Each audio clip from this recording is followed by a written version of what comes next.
when I got here, we had 15-year-olds running around with guns. We haven't seen an incident of 15-year-olds running around with guns in the last 3 or 4 years now.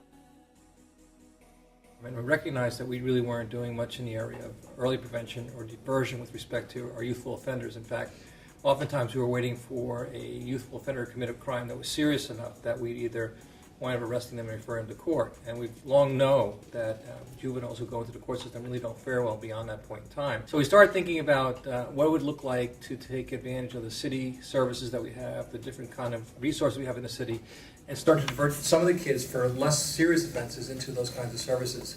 And hence we developed the Diversionary Program.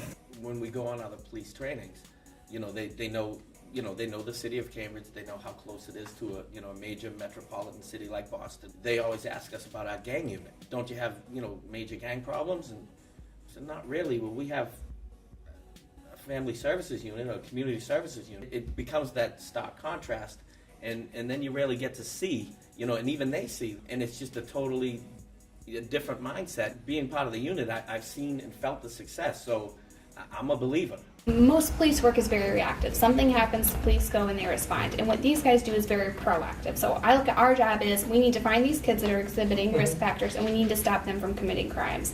And in the long run, that's going to pay off. We're going to be able to get them jobs when they grow up. They're going to have the chance to go to college because they don't have a record. All of these opportunities now exist that didn't exist if they were committing crimes. I think Strategies for Youth really helped us think about that pathway where we needed to go. And it really was a starting point for us in terms of how we kind of evolved this program. Our challenge right now is that we don't have a roadmap in terms of going forward. We just kind of keep on feeling our way as we move forward. Just trying to understand a little bit better the teen mind and the fact that it's not fully developed. These kids are going to do impulsive things. Strategies for Youth had a way of making you remember or helping you remember you were that 15-year-old kid in the park. You wanted to kind of feel your oats a little bit and you wanted to step up to authority in front of your friends. It just kind of made you think like, all right, I was that kid. You kind of ease off a little bit. It gave a kind of taste of that to the whole department, and they kind of understood, as the commissioner said, it's not traditional police work. So, other officers kind of looked at it, or would look at it as, all right, now we, hug a thug, babysitting kids, this, that, and the other. But when you had some of the aspects of Strategies for Youth really take hold in the department, I think people understood, hey, this is probably a better way to confront these problems than just wait till we can lock them up. The units out there on regular patrol have kind of developed a trust in us as much as the community has. So what we've done now is taken we've actually broken up the unit into 3 parts. You have the youth resource officers that are assigned to each of the upper schools and also to those feeder schools, those 3 feeder schools to each of the upper schools.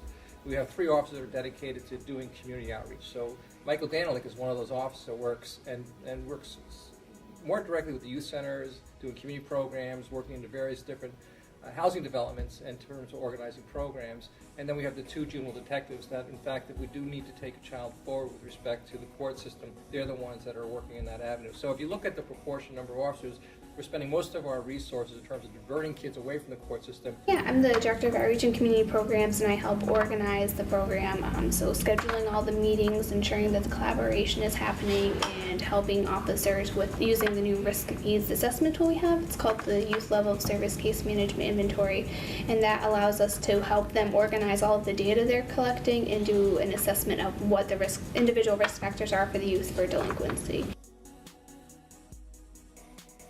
The goal, quite honestly, is for kids that when they start to see themselves getting in trouble, they've established a relationship with an officer, they feel comfortable to come back and reach out to that officer and say, I need help.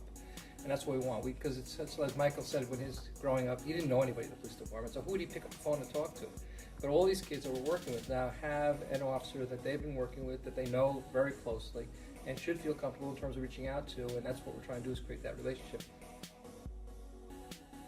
I think the reputation of the department within the housing developments now is so much stronger through a lot of this work. Not even I think, I know. We're working with some families that I grew up with that had long histories of disdain for police. I think they see what we're trying to do for their children, and they're kind of giving us a little more room to operate, where these are people whose parents and grandparents have long had, very bad histories between themselves and the Cambridge Police Department. We're making those inroads, and I think it's through our work and with the work through their children that they're seeing, you know, there's a lot more trust forming in communities where it originally hadn't been so. So our chief administrative officer reminds me this is $1 million unit that we created out of whole cloth. We had no grant money to start it up, but I really thought it was important enough that we make that kind of investment. It's really paid off in terms of just the difference in terms of our relationship with youth and families, in terms of our ability to really be effective in terms of helping families. And I think that's what most of us came as a profession, was to help people. But we're really doing some positive work, and I think we're really making a difference in kids and families' lives. And a lot of families are struggling, and the fact that we are kind of the gatekeepers or brokers for the community on a 24-hour basis. I mean, when you don't know where to turn, what you want them to do is call the police.